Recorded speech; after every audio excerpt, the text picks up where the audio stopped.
My name is Aseem Malhotra, and I'm a cardiologist.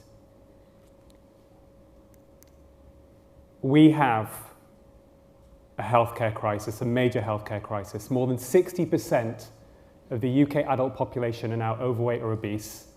And perhaps more disturbingly, 1 in 3 children are in the same category by the time they leave primary school. And the trends are getting worse. Unless we act, 90% of the UK adult population are going to be overweight or obese by 2050, and it's costing the NHS billions. What's the root cause? Well, one of the major root causes, undoubtedly, is the obesogenic environment. It's become almost impossible to avoid sugary processed foods wherever you go, whether it's on the high street, whether it's in gyms, health clubs. But for me, the biggest scandal is that we've even allowed our hospitals to become a branding opportunity for the junk food industry. And that's where my journey started. Almost 7 years ago, one summer, performing emergency keyhole heart surgery in the middle of the night on a man in his 50s, a life-saving procedure.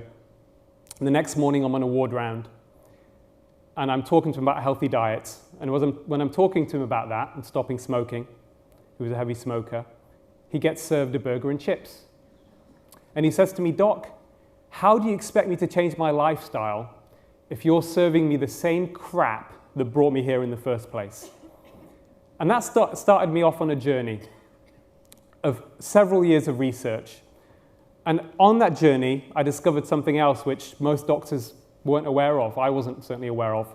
And that's the fact that poor diet now contributes to more disease and death than physical inactivity, smoking, and alcohol combined. But what constitutes a poor diet? There's been a lot of misinformation out there.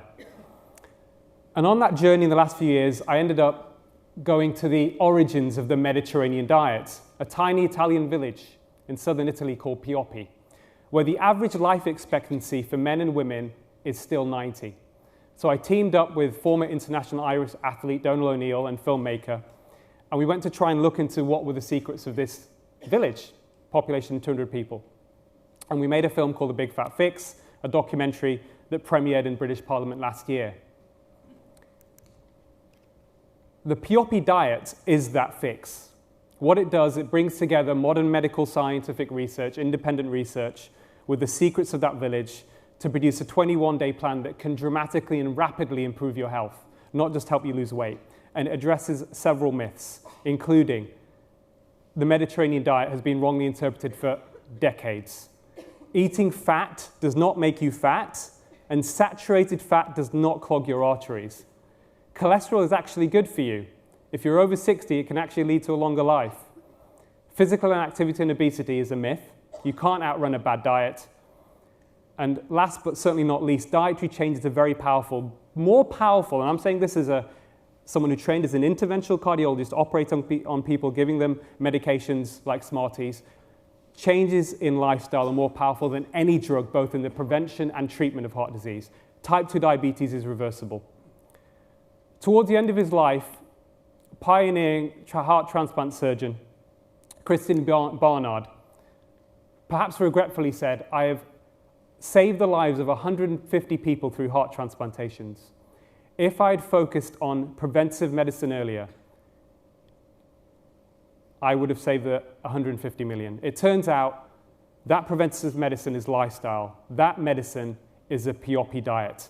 If everybody in the UK adopted the Pioppi diet, we would solve our healthcare crisis within a year. Thank you very much.